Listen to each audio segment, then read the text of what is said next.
Get into it. Get into it. What's up, everybody? What Hey, hey, hey, up? hey. What's What happening, everybody? what is going Welcome on? It back. seems like it's been All good. forever. I Awesome. know. We'll be No, back. it's been too long. Yeah, Everybody's looking good. Looking I good. Hey, know, right? Looking good, I see you everybody. with your Valentine's shade. Hey, Janine, how was your summer, girl? Woo, too short and too hot. But I worked it out anyway. But Lord be an air conditioner. I know, right? Bring it on. Bring it on. Okay. Man, Pastor Woo. Rick.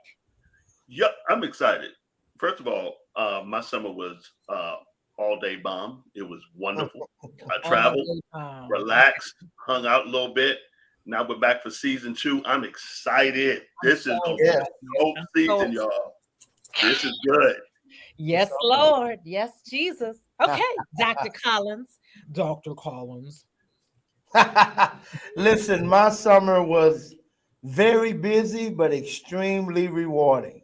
And I'm back because once again it's on. It's on like come on now.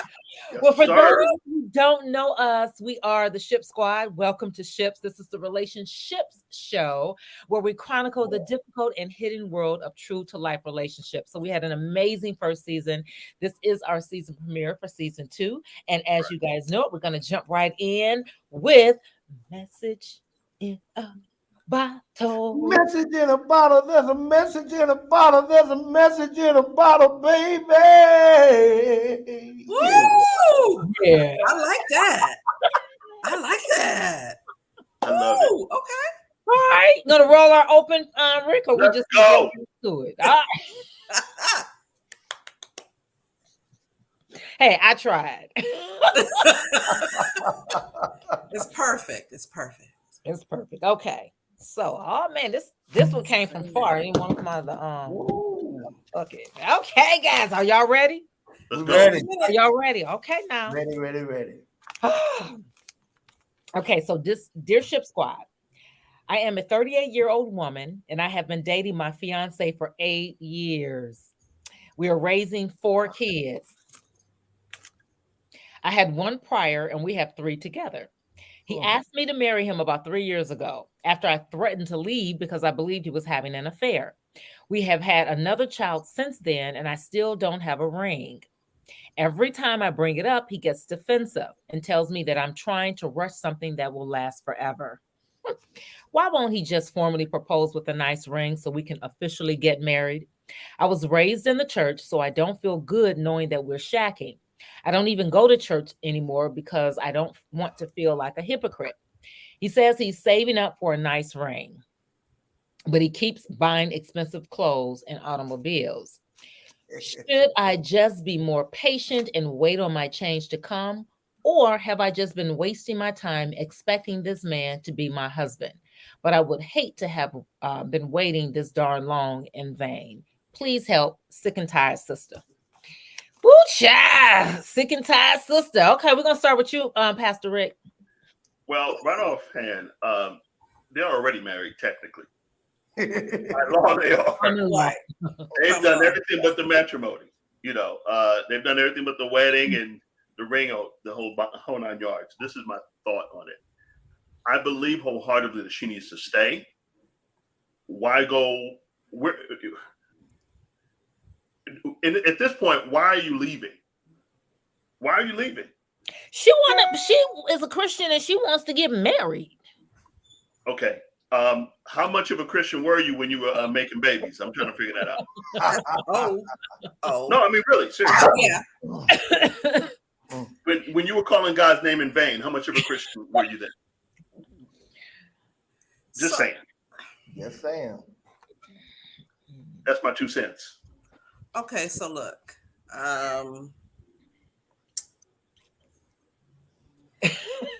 Long pause. I think that wait, did she say she doesn't no engagement ring? Nope. Nothing. Nope. But he did propose, right? He proposed, right? So she says Okay, that so was only after she threatened to leave because she thought he was cheating on her. So there's an engagement without the ring. Okay. So first of all, I don't even think that that's possible, but potato. I am concerned for women because we get excited about anything that remotely suggests a wedding is down the road. And we take that and we hold on to it. It's like getting magic beans, right? And throwing them out the window and watering them every day. And then every morning you get up and look out the window because you're waiting for the beanstalk. I think, and not all men, I think that some men know, I don't want to say that we're desperate, but they understand how we're hardwired. And so they string us along with the promise. And you end up with babies and a mortgage and rent and then your common law. And they're like, I can string you along and never have to make good on it. Thank you, Kevin. Yes, he needs to go. Her and the babies need to go, and he needs to decide, is he going to put a real ring on it? And at this point, the ring and the ceremony need to be about 48 hours apart. But he's forcing the situation. She's forcing him to marry. I agree. He doesn't want to get married. Like, which is why she needs to go. Yeah, I agree. She needs to, girl. Look, if marriage is what she wants, and she's convicted because she is shacking, and she has these kids, and she did this outside of the parameters of marriage, not judging, right? But if she is strongly convicted about that, and she's like, "Ooh, talk to Jesus, can't go another further," then she has a hard decision to make, because if he wanted to be married, he would have been. Yeah. That's what he wanted. Well, Kevin James has something here. He should do the right thing and marry her. If he didn't want marriage, then he see, I have a issue with doing the right thing, because if you don't want me, I think we're all missing it. Okay, go ahead. Enlighten us, Dr. Hosea. Please. That's why you have a doctor before let me get my water. I'm gonna need it. Okay. Let me start here. And I feel sorry for her, because basically she's uncomfortable in the bed she made. Yes. And now you've made this bed because you've gotten into this relationship. You've allowed it to go on so long. Because the one thing I can say about this man, he has been consistent. Yes, he has. He's the one that's changing at this point, saying, no, I don't want to do this any longer. And now notice this. This is where she's failing to really, people don't pay attention and read the signs, because they'll actually tell you what to do. History is an incredible teacher if you're willing to take the class. Watch this. They went on all of this time, and she said 3 years ago she was fed up with taking his crap and he cheating on her, and she was out. She garnered the power to leave. When he saw that she was serious, he made a verbal commitment to her that he had never made in all of the relationship. And because of that verbal commitment, she decided to stay. Now she realized that verbal commitment didn't go past verbal. Right. Because why? At this point, we see he doesn't want to lose her.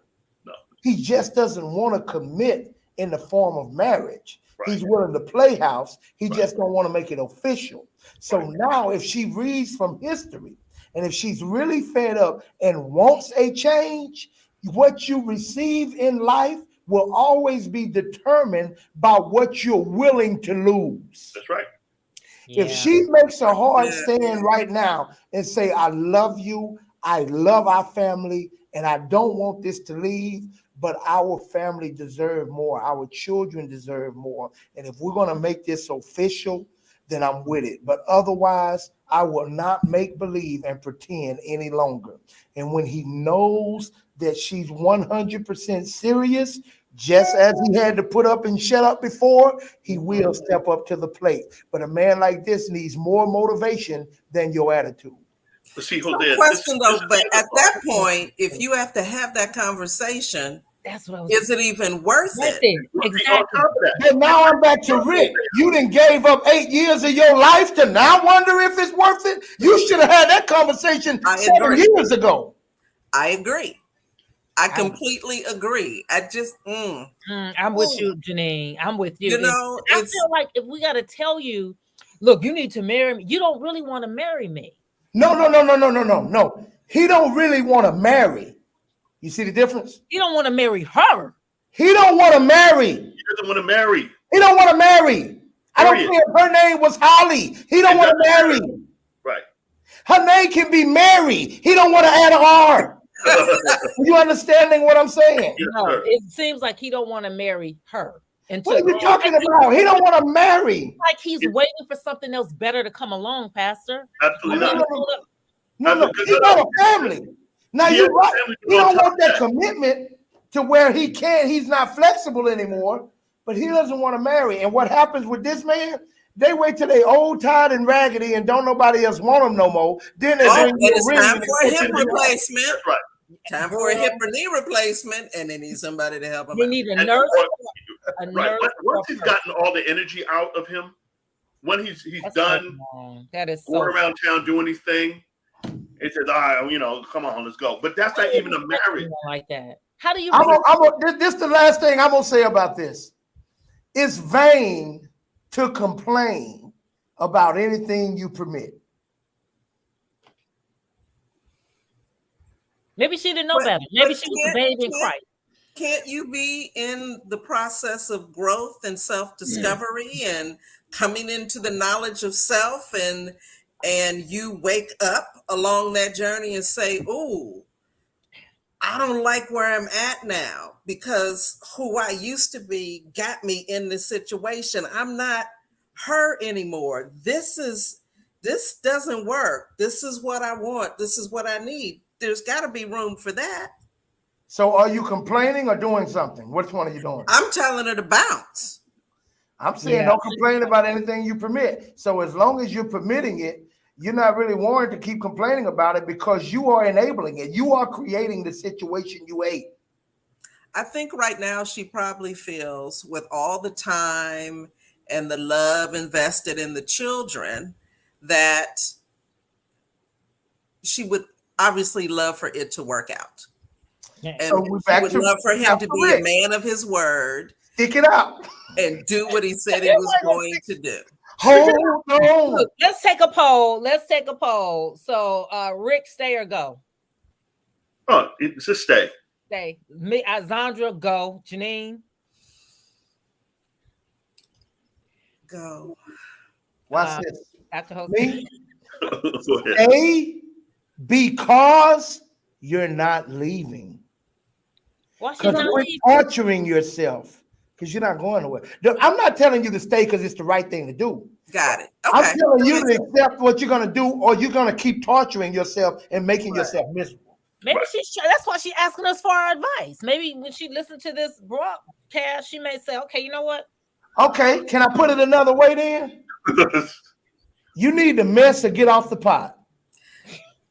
Yeah. Yep. Okay, that's fair. Can I put it the other way? I'm joking. No. Y'all, excuse me. I have a sunbeam coming through. Speaking of mess or get off the pot, and speaking of whether we should stay or go, let's go into our topic for today. Come on now. We got a special guest, Brother Donovan, very handsome brother. I guess he just can't find the right one, ladies, and maybe one of you out there can change his mind. But we're going to bring him on. We're going to find out what it is that's keeping him single. And I want to know, I got questions. So let's bring him on, Donovan. Yo, what's up, y'all? What's happening, my brother? I wasn't expecting that intro, but I'll take it. Welcome. So Donovan, welcome to Ships. We're so happy to have you here today, and we promise to be sweet and nice and not to this little banner running at the bottom. Why won't he commit? I feel like I'm in an interrogation room, but you are. I like to request my lawyer. I'd like to request my lawyer at this point. We're gonna get right to it. So first, give us a little bit of a brief intro about yourself. Who are you, and so what brings you to this point where you're single?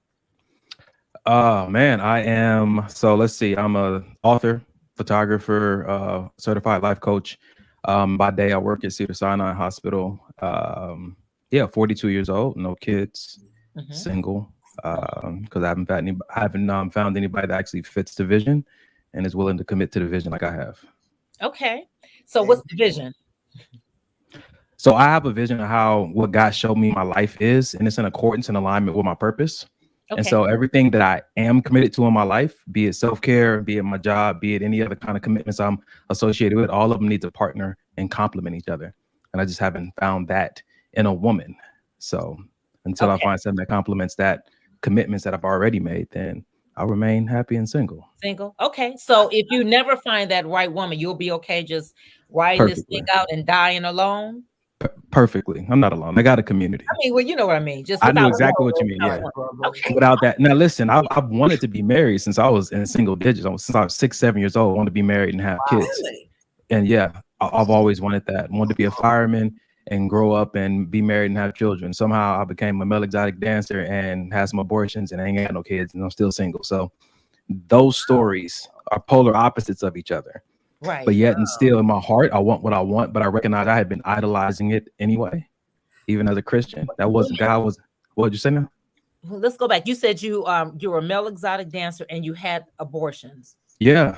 Let's talk about that for a minute. Let's talk about it. Let's go back to so what where were you at in your life that you decided to be a male an exotic dancer? Trying to get into Hollywood, and Hollywood wouldn't accept me through all the auditions, so I chose her wicked stepsister, which is the male exotic world, the sex trade world, all that kind of stuff.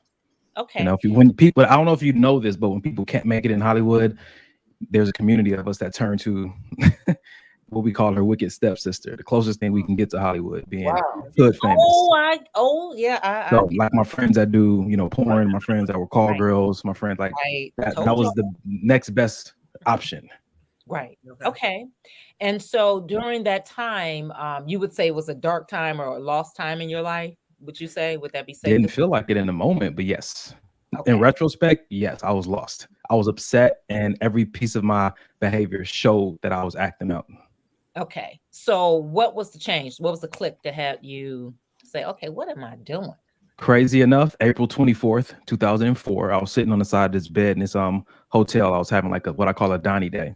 And that's when I self-reflect and whatnot. And I was sitting on the side of the bed, and I was still going to church, putting dollar bills in the, in the offering tray and all that kind of stuff. I was, why are you laughing, Pastor? And y'all didn't turn my money away. Come on now. It had glitter on it and everything. But listen. Hey, brother, you weren't doing nothing but sanctifying it. If he can cleanse me, he can cleanse the money. I don't know. That might not be biblical, but go ahead. So I was sitting on the side of the bed. My heart's desire never changed as a child. The prayer was real simple. It said, I was sitting on the side of the bed. I was looking out the patio window, and I said, God, my wife and kids won't respect me if I'm doing this. Where that prayer came from, I don't know. My heart overflow from the abundance of the heart, the mouth speaks. And I just said, God, they won't respect me if I'm doing this. And he said, I never heard him audibly, but something came up in my spirit, and the word was quit. And so that previous weekend, I had just had a party, made all this money, and he said, quit. And I quit. And that's how bad I wanted a wife and kids. Like I quit. I never went back, didn't have a going away party, passed up on a lot of money and different opportunities. God actually stripped my life of everything after that moment. But that was the moment that I left that club alone and started to go down a new path. That was very mysterious, but I thought there was a promise attached to it. So. Oh, that's good. That's good. Okay. So you, so with the abortions, was that something that you wanted, or was it something that just happened? Because I know you wanted kids, but did your kids have to be with your wife? Is that why the abortion thing? I never, ever got specific with that vision. I never got specific with that at that age.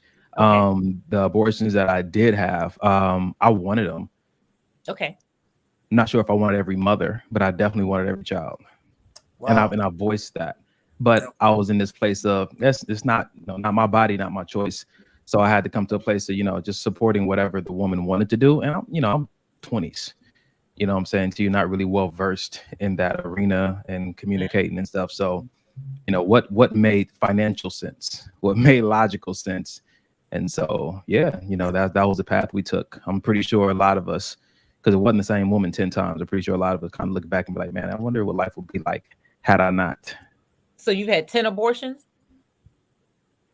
Is that from my count? Yeah, and I think two of them were twins. Wow. Okay. Donovan, how did that play in your spirit, knowing that, looking back now? I mean, at the moment, of course, you're living it out, but now that you look back at it, how does a person deal with that? As a man, I never hear men talk about this perspective. Right. That's so true. I'm curious on how it makes you feel.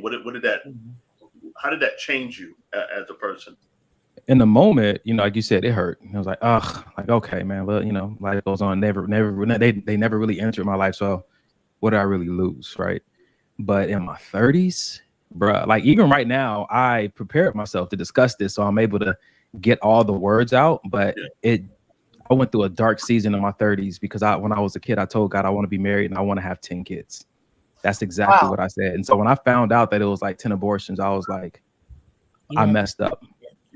In my 30s, I realized I messed up because I actually took count, and I felt like I gave up on marriage at that point in my mind, not in my heart. And I was like, I don't even deserve. And I went through this whole self-loathing season, and then started to act out again, not having sex. I was like abstinent for like 10 years. But yeah, I was a wreck in my 30s, and now I'm at peace. And like you asked me, like if I didn't get married and have kids, would I be okay? I went through a whole season of I don't even think I deserve it. So now I'm just like, whatever God gives me at this point, I am extremely grateful for. I'm just gonna steward whatever it is. If it's somebody else's kids, if it's my nieces and nephews, like I'm in this place of supreme gratitude at this point. Okay. That's good. That's real good. Okay, so let's talk about this woman that you can't find. All right, let's talk about it. Let's talk about this woman. Okay, so you just said that whatever God gives you or bring to you. So up until this point, I will say once you've gotten your life together and you've really embraced what God has for you, is the vision is it your vision or is it God's vision as to what this woman? Because we've had this discussion on this show quite a bit of times. Is it your division? And let me give you an example of what I'm saying. Because I'm listening. You and I are similar in that sense, and that's where they've been kind of counseling me, where I have in my mind what the guy should look like and what he should be, and kind of pastors kind of help me out of that to kind of change my pastor. Because one of the things you said is I was a lazy dater. Yeah. Certain things I would do, I would just you want everything to come fully ready-made. Right. Exactly. Yeah. Like prepackaged. You want to be able to throw it in the microwave, 5 minutes, done. Yeah. So would you say that's something that you are in that same kind of space or no? Not so much what she looks like, but what she's about. Okay. That's been a struggle. She can look for like me. Anything. So she can be. Man, people have been surprised. They've been surprised about the women that I've chose to date. Because when I get that feeling, you know what I'm saying, I can see beauty in almost anything. You know what I'm saying to you. If she's not, like we like to say, if her looks aren't trending, if she doesn't look like, the celebrities out there or whatnot, but she does something for me. Like she brings this laughter to me and she makes life a little bit easier. Like that right there gets my attention. I'm a photographer. I've been doing that since 2008. I've seen beautiful women clothed and unclothed. So a lot of that doesn't move me. Okay. You know what I'm saying to you? It takes something more than that. Anybody got a chance. So pretty much any woman got a chance. I would say yes. Okay. Any born woman, any born woman has a chance. Pastor Rick told me I should be specific. That's a fact, bro. That's a fact. So here's a question, Donovan. Yeah. Has anyone come close? Yeah, I was in premarital counseling before the pandemic hit. Yeah, I found a young lady. Pastor Rick knows who she is, and yeah, we went into premarital counseling, and that's the path you go to. That's the formality or protocol that I was taught, and I actually like it. And in premarital counseling, we found some things, and and it was amicable when we separated. It was like, okay, all right, I got this feel from God. I didn't want to tell her that God was putting this on my heart, but when I finally did, she was like, he already told me it was coming. So we kind of both understood. Okay. Yeah. Good. That was good premarital counseling, brother. Yeah. That's what I hear. That's what I hear. If they can break you up, then you guys did good. Right. Yeah. Honestly, that's the goal every time when people do come. But that's the goal. It's like, do you really want to be together? Good, though. Yeah. Right. Okay, another question. Donovan, did you hear our message in a bottle? Did you hear us talking about the young lady and her situation? I would love to get your feedback on her situation. I'm really siding with the doctor on this one. Regardless of what you wrote in that letter, in that bottle, you've been talking with your life for the last 8 years. So maybe, we haven't heard his side. We don't know if he's really ever tried. And this, as a coach, I would definitely like to hear all sides of the story, but I'll just go on all of these, I'll just assume a lot of things, right? Just to answer your question. But when your life has been saying one thing for 8 years and all of a sudden you have a change of heart, you can't put such a huge mandate on somebody else to respond to your sudden change of heart without having like a serious conversation about a lot of details of things that happen. So I would say stay and have a very intense conversation with a third party. Yeah. Bring a third party into it and let's talk about what the real issue is here, because what you've been settling for and contributing to and tolerating, I'll say that, there's a reason behind that. And so why the sudden change? So let's talk before we, break up. What is a family already? Regardless of if it's, legally, or if you've given this marriage over to the state, what have you been doing in the eyes of God? Like Pastor Rick said, like technically, you guys have been walking in it to a certain degree without the covering. Right. I have a question. As it relates to the show, why won't he commit? I think oftentimes women tend to look at men as they're afraid. They're afraid of commitment. They're afraid to settle down. They're afraid of this. But see, you bring up a very interesting perspective that's often not considered, which is really biblical, that you have a vision for your life. Yeah. You believe that God has given you this vision, this plan, and you received it. And you haven't yet saw the helpmeet that God would have ordained to assist you in the fulfillment of this vision. So oftentimes, as it relates to I'm not ready, I'm not this, I'm not that, maybe it's a hard pill to swallow for some women to realize I'm not what he sees as the helpmeet for where he's going, because most people make a huge mistake by not knowing where they're going. Because if you don't know where you're going, who do you know needs to come along for the ride or the journey? Exactly. And all of that. Here is my question. Yeah. Are there things like, are you one that checking off the boxes, and the moment a box you can't check off, is that instant disqualification? Or are you more of strike one? Nah, I take the approach, Pastor Rick, help me with this, man. I take the approach of who was Isaac's father? Yes, Abraham. Abraham. So Abraham sent his servant to find a wife for Isaac, correct? Yes.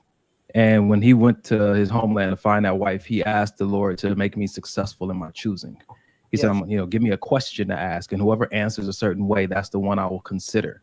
And so that's my approach. I don't have a checklist, but I do know that one thing that God brought to me, and I learned this dealing with Pastor Rick over at Destined Youth, is that sometimes a woman will like your anointing, but she won't like your appointing. Yeah. She likes what God planned is on your life, but she don't really like where he sent you and where he's sending you. And that's been an issue for me. The woman doesn't. She likes me, loves the chemistry, loves the anointing, and I'm feeling her and we vibing, but you got to minister to those people.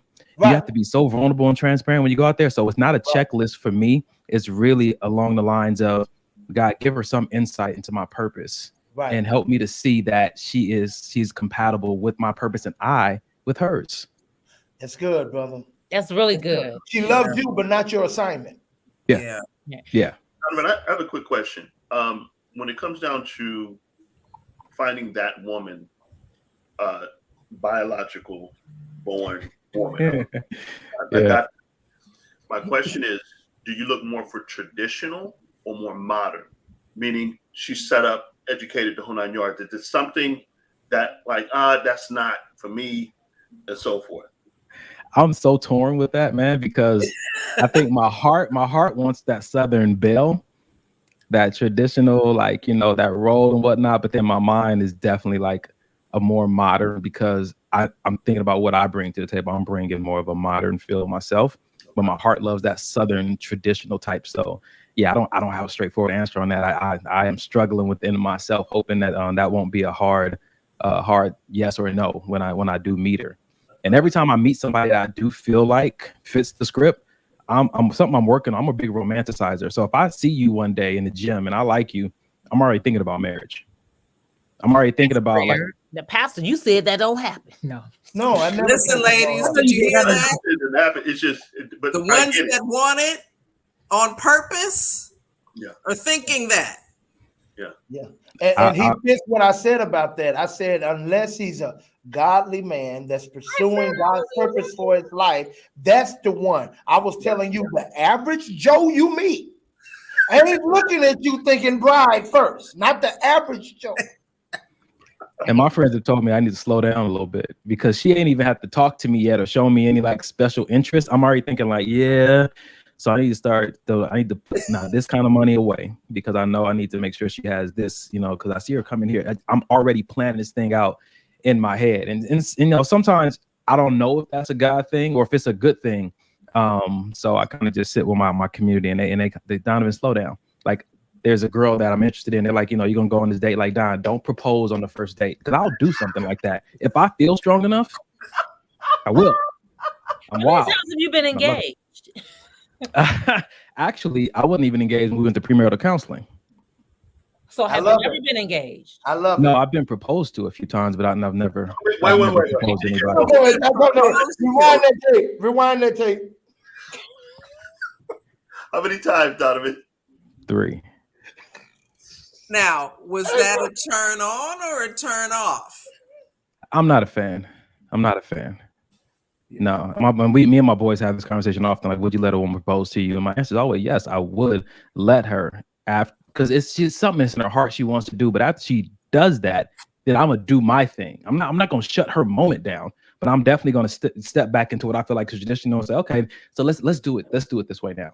Let me follow that up. Cause if this is a woman that I love, I never want to come at something she feels so set in her heart about, regardless if I agree with it or not, with a stop that. Don't you do that. That ain't right. I love her. I'm gonna be tender with her.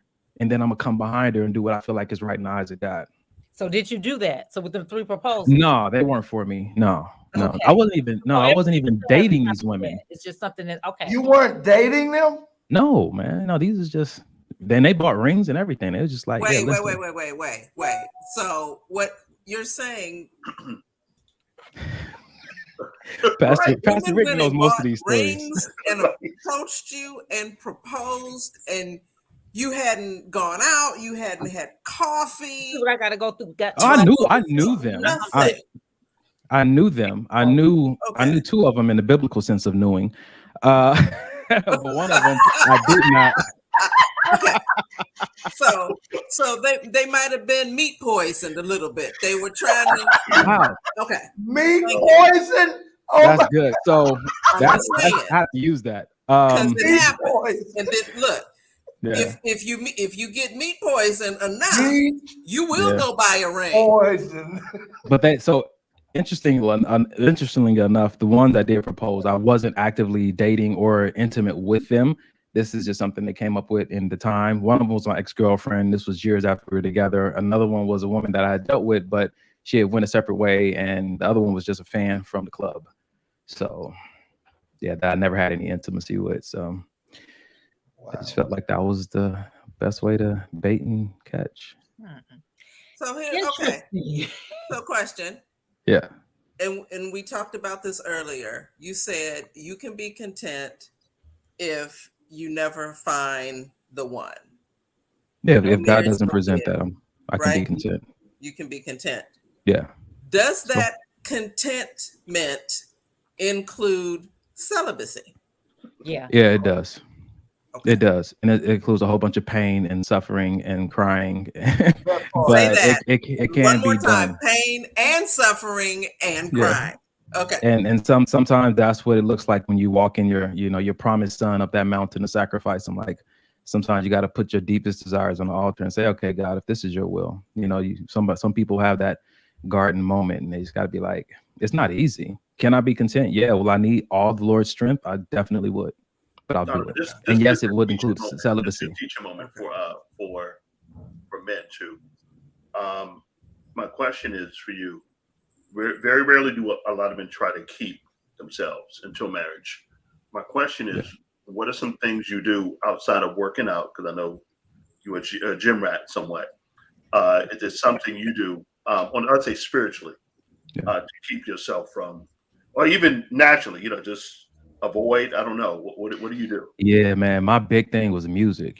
Coming from the strip club, all those music, I was a fantasy salesman. So it's all intended to entice and to bring about certain thoughts. And, that's the mind. The mind is the battlefield. And so having to give up certain music, is always, going to be a struggle because it's a sermon and it's preaching to you. I feel like all music is worship music, but what you worshiping, Absolutely. what I'm saying to you. So Yeah. that's always been a big one for me. And then I had to really curve like the conversations I would have with friends, had coming from a place where we have very perverted humor. Sometimes you got to step away from that because it's funny until you alone and you're driving down the street trying to figure out, I'm gonna make this left on this block, or if I'm gonna call this person, those jokes come back to haunt you. Talk that talk, son. And then also, being around people who are also trying to pursue that path of celibacy. And for me, it grew bigger than just celibacy, which is the abstinence of it all. But purity is what God told me. You know what I'm saying to you? It's not just I'm not doing anything physically. Like, is your heart and your mind pure though? And so even after years of being abstinent and abstaining from, intercourse, I had to start getting into that place of purity. That's what he really wants for me. Amen. That's good. That's good. So are you celibate now going forward? Yeah. Okay. Yeah. So and so that in what they've said is it is difficult, and I'm glad that you're sharing this the celibate route. So my next question, so are you open for, so let's just say we get a bunch of sisters that start emailing, me interested in you. So are you open for let me just say this. What's the woman that you're looking for? What's your vision? So let's just start there. That the women that you said you've come in contact with have not met your vision. So what is your vision? That God I have my superficial things, that turn me on. Are they a requirement? No. But a nice pair of ankles and eyebrows is a winner every day. I didn't come here to be judged. I didn't. Hey. Ankles is top on the list though. With a nice little ankle. What do those ankles look like? Man, small ankles, big ankles. I'm like, what? When I see them, me and my boy have these t-shirts called Ankle Army because we just love a nice pair of ankles. Now you're gonna have me looking at my ankles. Look, I was just about to say, how many are looking at their ankles right now? My ankles, mine was bony, but nothing wrong with ankles, Donovan. None at all, man. You know what I'm saying? Okay, so nice ankles. So that means no blemishes. Do the bone need to stick out on the side? Is that like it's a certain look that I love to see. Women getting ankle surgery. Yes, just a week, brother. Come on. I don't think you should give that away, Donovan. Every time I talk about this topic, the same thing happens. It's just so what is it? But no, that's why they're gonna be getting the no more pigs feet package. You just take some off the side. Donovan, I thought I knew you, bro. This is the you with me. Hey, brother, you done took freaky to another level. They ain't showing up in your bed with handcuffs. They got ankle bracelets on. Yes. Yes. Come on now. Everybody likes what they like, man. Ankles, you have eyebrows, right? And a great sense of humor. Like those are great things for me. Are they required? No, but I love that. But what does she look like outside of that? Definitely an open-minded woman who is able to see, either able to see or is put forth effort to see God's hand in everything, no matter what the suffering or the trial is. I was on a show last night, and the question was, what's the hardest part about dating you? And I said, the hardest part about dating me is sometimes my perspective, because it's really hard for me to identify threats and for me to like complain about situations, because I just believe God so much in certain areas that it's like that's not a threat to me. I got angels with me, you know what I'm saying? And sometimes I don't come to her aid or defend like my previous ex, like you say, you didn't keep me safe. I was like, I didn't see where you were unsafe. But that can be a problem when a woman feels like she needs to be protected. So I'm trying to learn how to speak her protective language. But then also when it comes like to just how I see life and struggles, I'm all about like self-development and me becoming better. So I've been guilty of in past relationships when a woman tells me like this happened at work or this happened with my friends and whatnot, I'm immediately talking about, okay, so what'd you do? How can you do it better? How can we support you? She's like, why are you taking their side? Well, I didn't do anything wrong. And I'm like, man, forget them. Like, me and you, let's talk about, how you can grow from this situation. Not the best approach in every situation at all. So I'm learning to cater that, to cartel that myself, but also I'm interested in a woman who is open-minded and has this perspective of like, God really got me. You know what I'm saying to you? Because I believe so freely in him. What I say is a fear, it may be a fear. A fear is like getting with someone who worries so much that it starts to impact my faith. Okay. Yeah. So you mean to tell me you have not found that woman? I guess a lot of my friends must have been lying, because what you're saying, I have friends, they got cute ankles and nice eyebrows, and they're open-minded.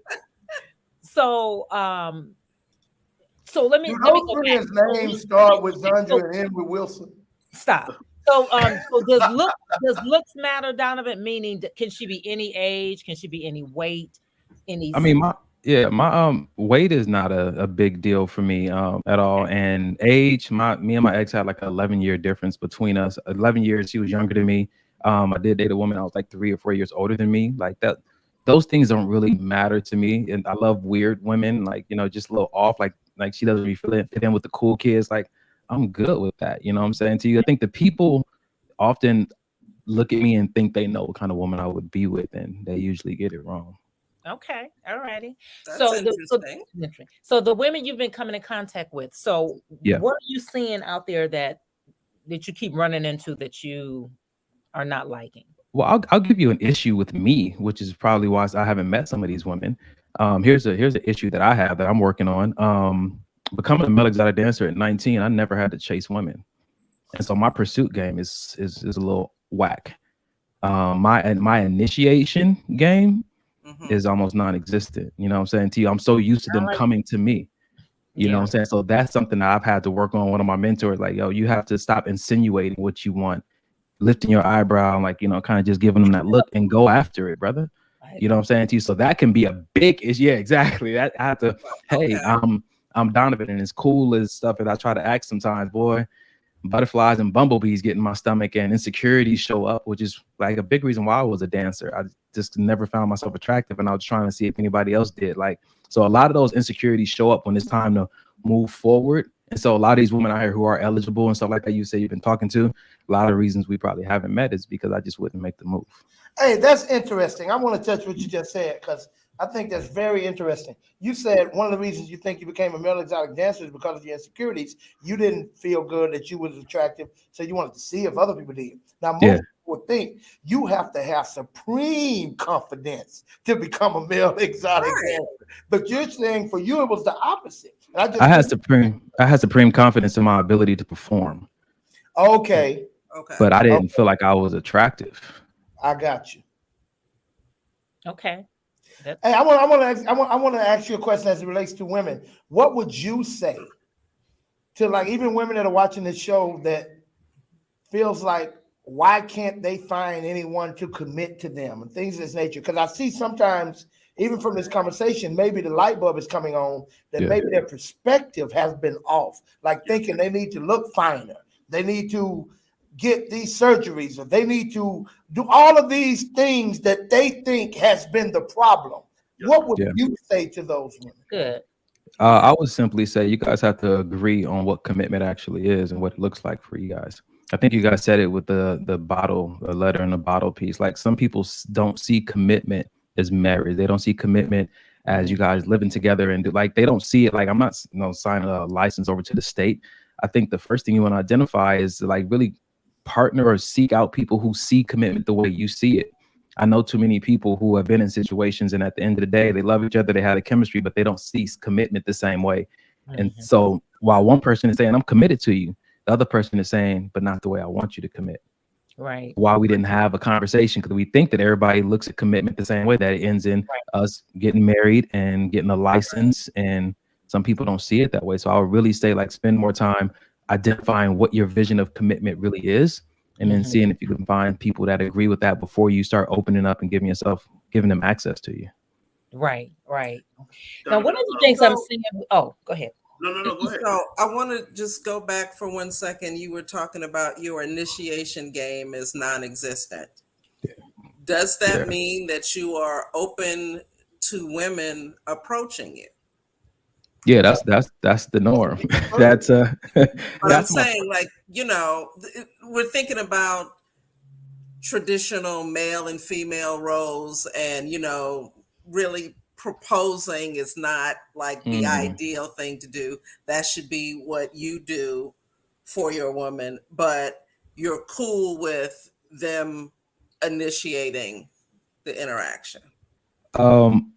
I don't put a lot of stake in who does the initiation. And I think the part of me that is cool with it is a part of me that I need to not just rely on them. I'm too heavily relying on them doing that, and it's like me neglecting my part that I play in that. So yeah, I'm cool with that. It's really like the boy in me, like, yeah, we don't really want to, like, no, but the man in me says, like, no, it's equal opportunity out there, and we need to make sure that we don't miss out on something because we scared, and what's wrong with us? Let's do this. That's what I was just about to say. Piggybacking off of Janine's question, I think that you probably have not found her because of that. Most women, a lot of it's a lot of women are waiting on the man to do the approaching or the and she could be a bit intimidated. I've heard that. That right one is kind of on some. He wouldn't want me, and she could be perfect. Yep. Yeah. Right. Little weird stuff with the gap teeth. With the nice ankles. Yeah. Real talk. Looking at your pictures, you look like that dude that can get anybody and has probably had anybody. And so why even bother saying hello to you? No, you don't. Right, Zon? Hater alert. Right? Yeah, and so we also think, the ones with the nice ankles and eyebrows are looking at you like, I'm not even going to say anything because I know somebody must have that on lockdown. That can't be walking around available. Yeah. Or they'll say it's a red flag. That's why we wanted you on the show. Like, how is it that he's this age and have not found anyone that fits the bill? So is it like he's being too choosy or too picky or is too, There's another component of that shows up. What you say? Is he gay? Oh yeah, or is he gay? Yeah. Clean that up. One. Yeah. Huh? Go ahead and clean that up right now. Yeah, not and never have been. Usually when that comes out, that's like the last level of frustration that the woman has with the fact that I'm not giving her time of day. And I let her sit with that. You know what I'm saying? I never defend it because I don't need to. I don't need to convince her that I'm anything because I don't care to be anything with her. So think what you want as long as you leave me alone. You can think whatever. I don't mind at all. I'm an alien. Yes. Just go away. The question I got next. Someone asked, what was your stage name? Why, Pastor Rick? Why? I don't know why. I'm just asking. Don't ask me this. You know what? It's crazy, man. This is part of my transition why I had to leave, man. The name was Mr. Goodbar. You always want to hear that name. You always want to hear that name. All right, you guys signing off. Hey, isn't that a candy bar or something? It is Hershey's. Yeah. It is. Pastor Rick, we're gonna talk after the show. Yeah. Pastor Rick, now how you got the nickname? Or we never want to come back to the show, please. All right, I won't do that. I'm actually I'm writing a book right now. I already wrote 14 chapters. Okay. So I'm hopefully I'm gonna publish about it. I'm gonna publish. It's 14 chapters. I'm gonna publish the first 5 chapters before the year is out. It's called The Stripped Club. Lost it all, trying to gain it all, wondering if it was all worth it. And so in essence, the book talks about like me and as a young kid and how I was Prince Charming in preschool and I did all these things and how adults celebrated me for different things as a child, like kissing a girl on stage. Or like my mom made me go kiss the neighbor for Valentine's Day. And in my mind, I registered this as, well, this is when I get praised. This is when I get liked. And all that transitioned into people telling me I was a heartbreaker as a kid, and you're so handsome, you're gonna break a whole bunch of hearts. All that subliminal stuff led me down this specific path. And then how after I left the club, God really stripped me of everything and broke me down and told me that you'll never know what's within until you have to live without. So after I quit stripping, he stripped me. And so this book kind of tells you a little bit of that journey. So I'm publishing the first 5 chapters probably at the end of the year, just so people can start to get a glimpse of my story and my name and how I ended up changing my name. And like Pastor Rick had taught me in his teachings, how important your name is, because it is connected to what you believe your purpose is. Mm-hmm. Yeah, and I have about 12 names that I've been called throughout my life, and I was able to identify purpose with each one of them. And it's kind of scary to look back on. Okay. So Donovan, you said something interesting. You said growing up that you were praised for certain things and said that you were going to be a heartbreaker, but yet and still you said you didn't think that you were a handsome person. How did that come about? When you were praised and just told that as a kid, but then you still just didn't? Because I believed somebody one day and I went after something I wanted based on my looks and I didn't get it. And so the only logical thing was that they were gassing me up. I tell you, I wanted to be in Hollywood. I wanted to be an actor and a model. And so all these people telling me, I got all these thoughts in my mind, these echoes of people talking to me over the years. You're so handsome. You're so handsome. You're so handsome. Well, I'm going to take me and my handsome self to Hollywood and watch me just blow up the scene. Hollywood was like, nah, we good. I got you. Huh. That's good. Yeah. That's good. Hey, wow. Now you said you were author.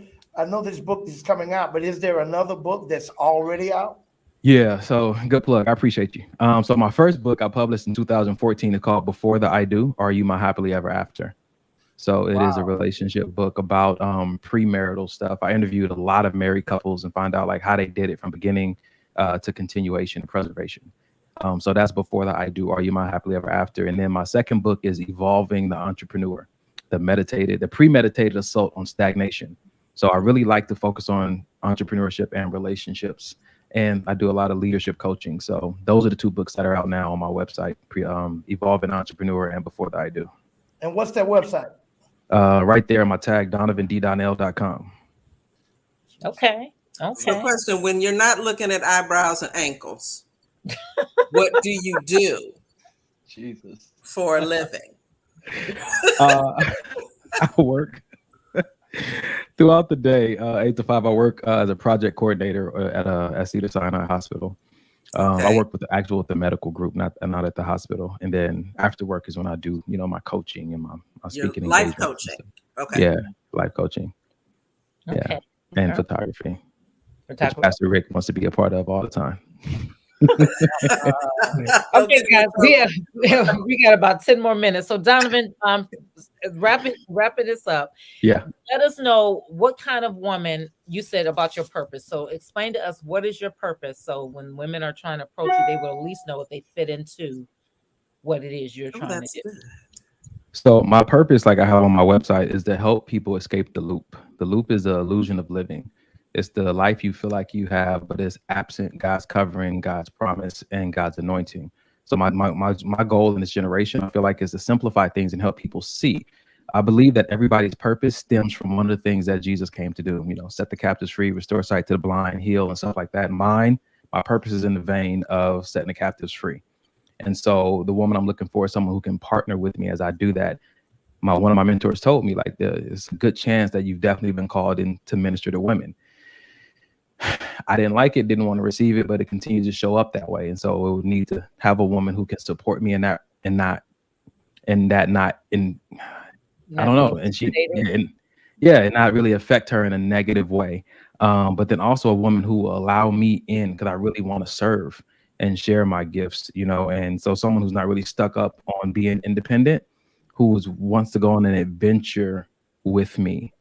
Of just like, let's just try this out. It's an experiment. We know God's got us. And so really that open-mindedness and that secureness are the real 2 big things I'm looking for internally outside of the ankles and eyebrows that I feel like really sealed the deal for me. Okay. So you haven't found anyone to fit that bill? Every time I do, I try to make it happen. And one thing I did want to add that has shown up in my life is, you guys be careful of stage fright. When you are chosen, don't cower out. Because a lot of us have found ourselves and great opportunities, and they slip right through our fingers because we in our off season we didn't build up our courage. In our off season we didn't ground ourselves in who we were. Once the spotlight hit, it started to reveal things that you didn't work on in your off season, and you were ashamed.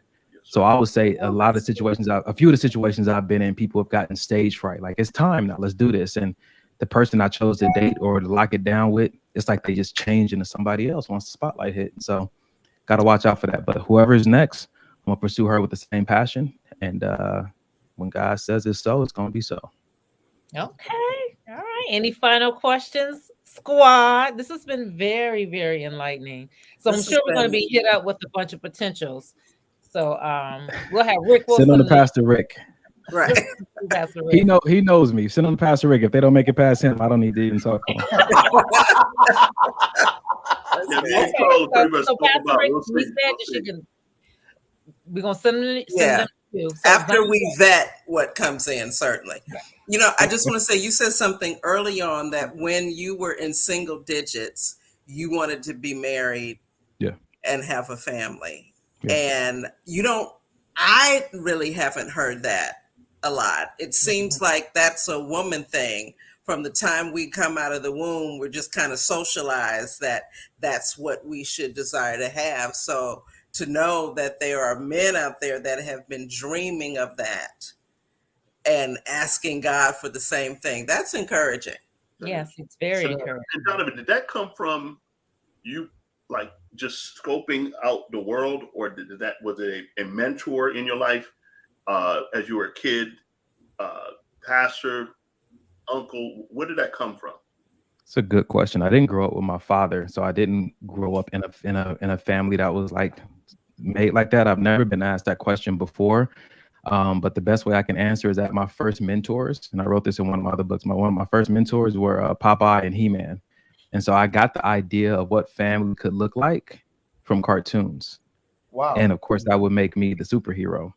And so that's the identity I took on at a young age. And I saw, Popeye fighting for olive oil, and I saw He-Man with his castle and his princess and all that. And I just took that and I was like, I want to be a superhero. And the superheroes I like, they have a family. Like, they have offspring, like they have an empire, they have a legacy. And I think that's where it grew for me. Popeye's the reason I eat, spinach. So that played a big role. All right. So do you eat spinach? You said you eat spinach? I love it. I love vegetables. All right. Well, okay. So ladies out there, you gotta know how to cook a mean spinach. Send in ankle pictures and eyebrow pictures. We will send them to Zandra Essers and Sam Wilson at yahoo.com. Do you know how busy the pedicure shops are getting right now? Right now. He said ankles, so they can't do that with the ankles. I'm saying, unless they're getting new ankles. Surgery. Donovan, what gym could meet you at? Because they buy an ankle gym. My gym is like my church, man. You can't be coming in there. That's gonna be busy.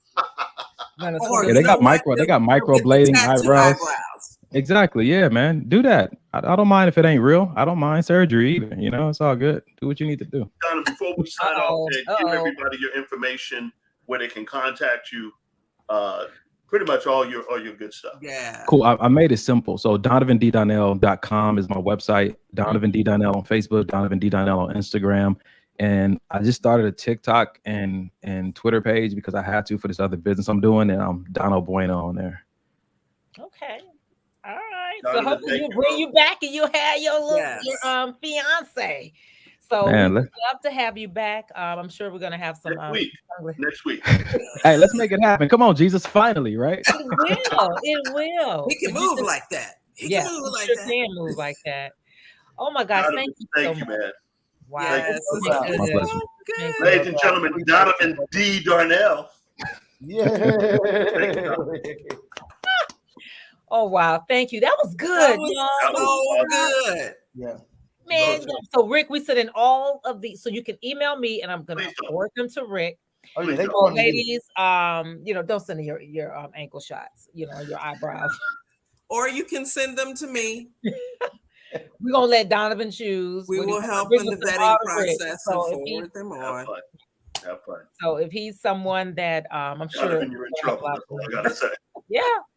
If Sandra and Janine are choosing for you, you are in trouble.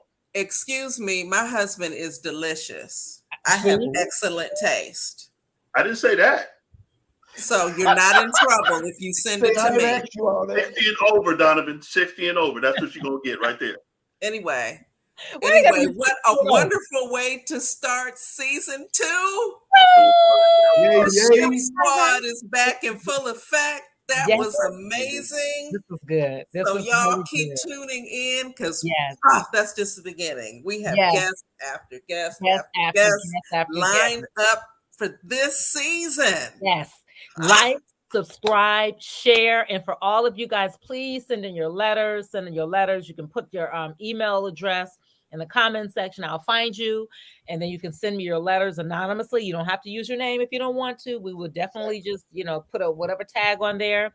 If you want to be a guest on our show, like Brother Donovan, come on. We're gonna be good to you. Look, you know I got your back. You know I got your back. And so that's what we're all about, is hooking people up and getting people together. Yes. So I'm believing Donovan is going to find his soulmate, and the ship's going to have a big part of that. So, because maybe she was watching today. Yeah, I'm sure this is everywhere. So we know she watching. We believe in, we bring down the good vibes for her. All right, guys. Watching Donovan. What did he say? What'd you say? Mama is watching. Oh.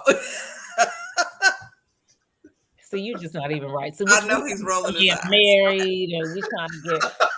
So we're gonna bring on some more people, guys, some more men and some more women. Yes. We're gonna do some makeovers going forward. This is gonna be a hot season. So stay tuned. All right, guys. Until Tuesdays live at 5 p.m. Pacific Standard Time, 8 p.m. Eastern Standard Time. Yes. Thank you all. Guys. Until next time. See you later. Peace. Peace.